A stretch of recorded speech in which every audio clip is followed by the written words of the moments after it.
기울여라. 너희 마음을 무디게 하지 마라.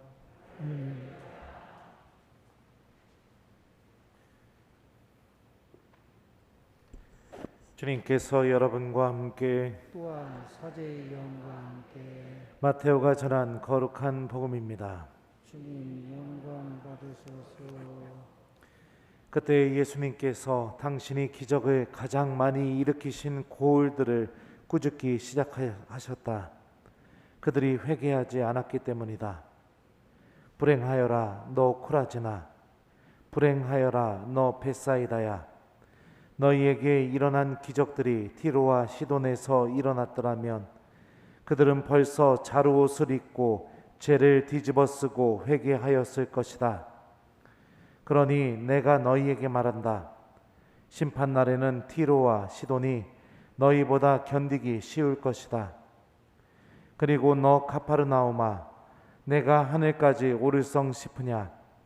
저승까지 떨어질 것이다. 너에게 일어난 기적들이 소돔에서 일어났더라면 그 고을은 오늘까지 남아있을 것이다. 그러니 내가 너희에게 말한다. 심판날에는 소돔 땅이 너보다 견디기 쉬울 것이다. 주님의 말씀입니다. 그리스도님 참여합니다.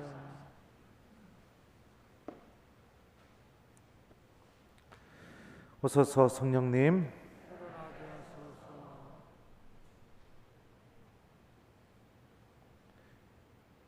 그들이 회개하지 않았기 때문이다. 안녕하세요.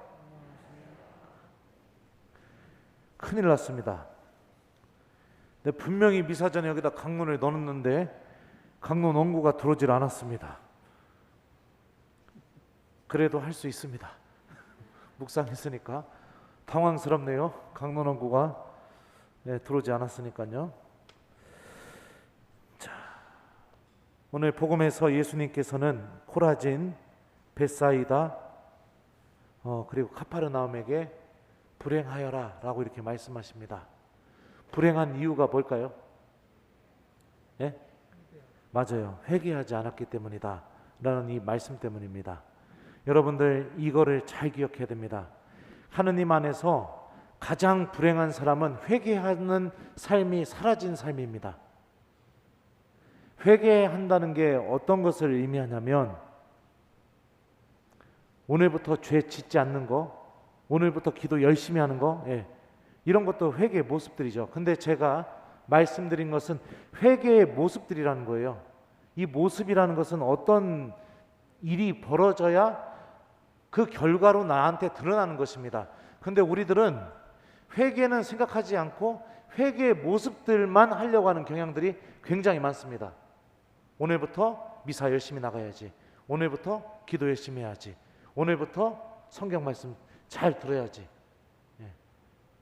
내 안에서 회개가 일어나야 그 회개의 모습들도 자연스럽게 열매처럼 맺어지게 되는 것이거든요. 그럼 회개가 무엇인가?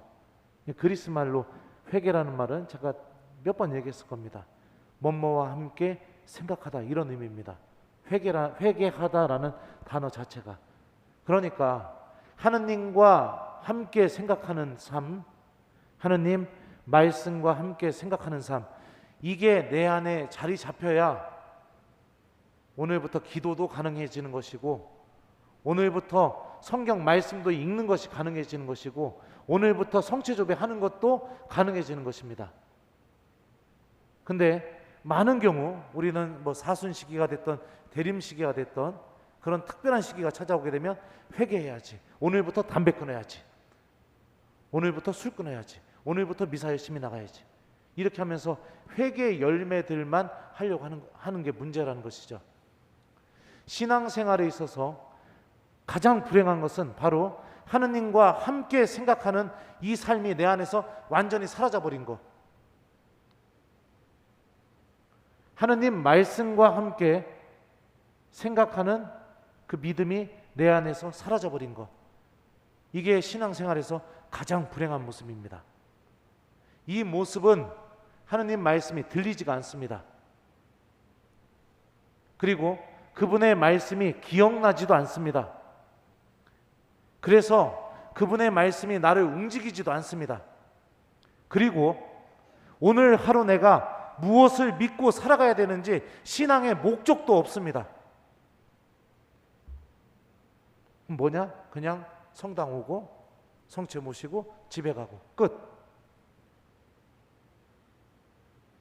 성경은, 하나님의 말씀은 사람을 변화시키는 힘을 갖고 있다고 구약부터 신약 전체에 걸쳐서 우리에게 이야기하고 있습니다. 오늘 일독서 보죠. 원고도 없는데 잘하죠. 내 별명이 신의 혓바닥이에요, 교구에서. 일독서 보면 아람과 이스라엘이 남유다에 쳐들어왔습니다. 쳐들어오려고 해요. 전쟁 상황입니다. 근데 하느님이 이사야를 시켜서 어떻게 얘기하시죠? 걱정하지 마라. 걱정하지 마라. 절대로 못 쳐들어온다. 그리고 나서 마지막에 하셨던 말씀이 이것입니다. 너희가 믿지 않으면 정녕 서 있지 못하리라. 일독서는요, 우리가 하나님의 말씀을 근본적으로 어떻게 받아들이는지를 알려주는 겁니다. 말씀을 대하는 자세, 그것은 믿는 것입니다. 머리로 분석하고 따지고 이게 가능할까 생각하는 것이 아니라 그냥 하느님이 말씀을 하셨으면 이게 그대로 이루어진다고 믿는 거. 믿음에서 끝나는 게 아니라 여러분들 정말로 믿으면 어떻게 되죠? 바로 믿음은 행동을 동반하게 되어 있습니다. 그러니까 어떻게 하느님 말씀을 받아들여야 되는가? 내가 지금부터 알려줄게요. 오른손 들어보세요. 내리세요. 왼손 들어보세요. 내리세요. 이렇게. 이게 하느님 말씀 받아들이는 방법입니다. 신부님이 오른손 들으세요 하니까 어떻게 했어요? 여러분들 오른손 들으세요 이 말씀 분석했습니까? 이 말이 막 내 가슴을 막 와닿게 만들었나요? 감동받았습니까? 나를 막 위로해 줬습니까? 아니죠. 말씀이 들리자 곧바로 어떻게 했습니까? 손을 들었죠. 네. 하느님 말씀은 이렇게 받아들이는 겁니다. 우리는 많은 경우 그분의 말씀이 나를 위로해 줘야만 내 가슴에 머물 수 있다고 생각합니다. 그분의 말씀이 나에게 지금 무슨 뭔가를 일으켜야 내 안에서 그분의 말씀이 머무를 수 있다고 생각을 해요. 그거는 굉장히 잘못된 자세입니다. 하나님의 말씀은 내가 감동을 받던 받지 않던, 내가 무엇이 느껴지든 안 느껴지든 그대로 받아들이게 되면 그 사람 안에서 놀라운 일을 일으키는 힘을 갖고 있습니다. 이게 말씀을 믿음으로 받아들이는 자세입니다. 회개하는 삶은 언제나 하느님의 말씀을 이렇게 받아들입니다. 오늘 주님께서 이렇게 말씀하셨으니 나도 이렇게 실천해 봐야지. 이런 마음으로 살아가는 게 회개하는 삶입니다. 그런 마음 안에 하느님의 말씀이 뿌리를 내리게 되고 100배의 열매, 30배의 열매, 60배의 열매를 거둬들이면서 그 사람의 삶 전체가 자연스럽게 하느님을 향해서 완전히 변화되게 되는 길로 넘어가게 되는 겁니다. 그래서 미사도 나오게 되는 것이고, 그래서 성경 말씀도 읽는 것이고, 그래서 성체조배도 하는 것이고, 그런 일들이 누가 시키지 않아도 자연스럽게 그 사람 안에서 벌어지게 되는 것이죠. 가장 불행한 신앙인은 이걸 잃어버린 신앙인입니다. 하나님 안에서 가장 불행한 신앙인은요. 예수님이 오늘 이 가장 불행한 도시가 어떤 도시인지 알려주십니다. 당신이 기적을 가장 많이 일으키신 고을이라는 표현이 나옵니다. 하나님의 은총이 충만히 내리고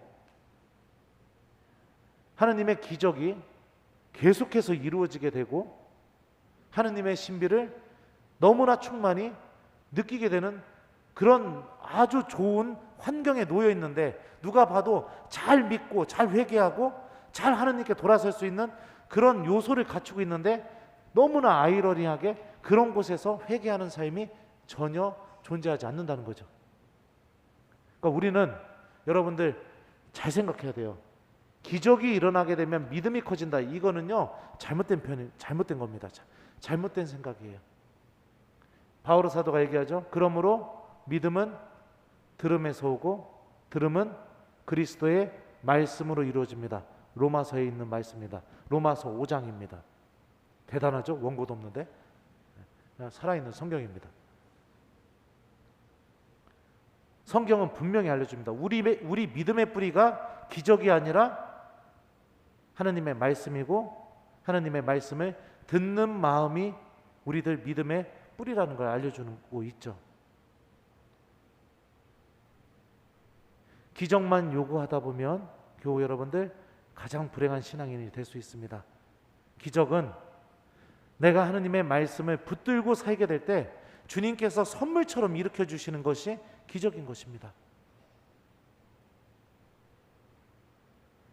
하느님 안에서 행복한 신앙인이 되고 싶다면, 하느님 안에서 그분께서 주시는 영적인 기쁨을 계속해서 체험하면서 살아가고 싶다면, 나의 신앙이 정말로 살아계신 하느님을 만날 수 있는 힘을 갖고 싶다면, 사랑하는 교회 여러분들, 말씀을 들으십시오.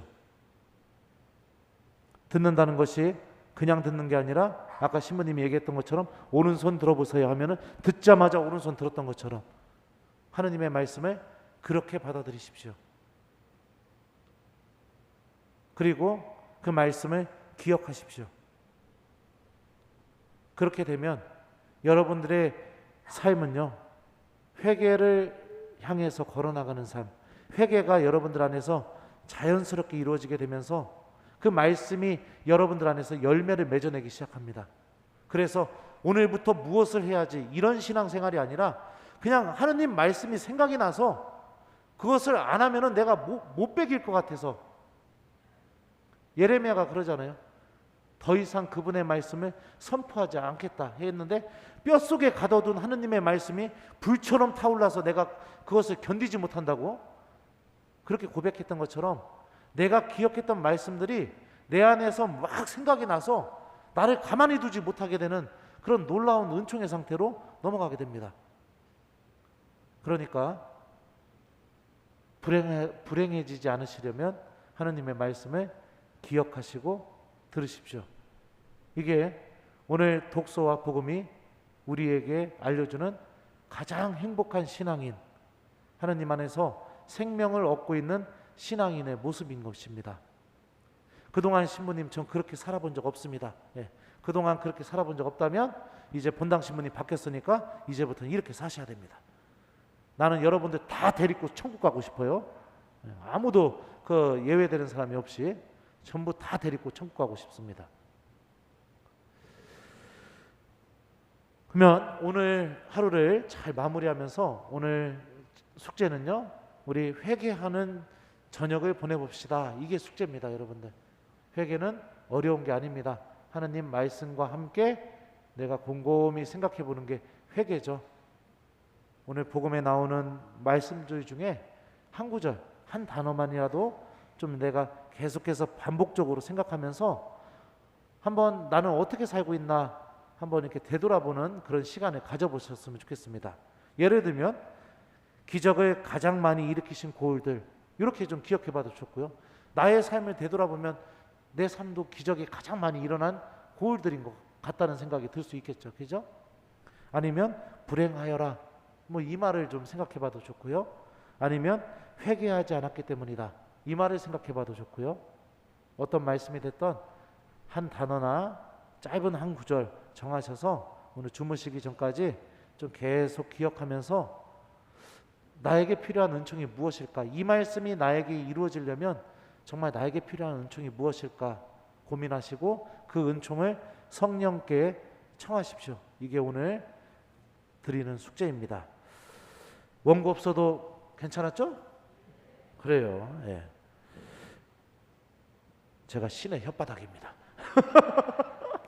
그래, 그러면 오늘 하느님 말씀 잘 기억하면서 우리 교우 여러분들 하느님과 함께 있으면서 가장 불행한 신앙인이 되지 않도록, 정말로 행복한 신앙인이 되도록 오늘 저녁을 그분 말씀을 잘 기억하는 저녁으로 보내보셨으면 좋겠습니다. 그들이 회개하지 않았기 때문이다. 아멘.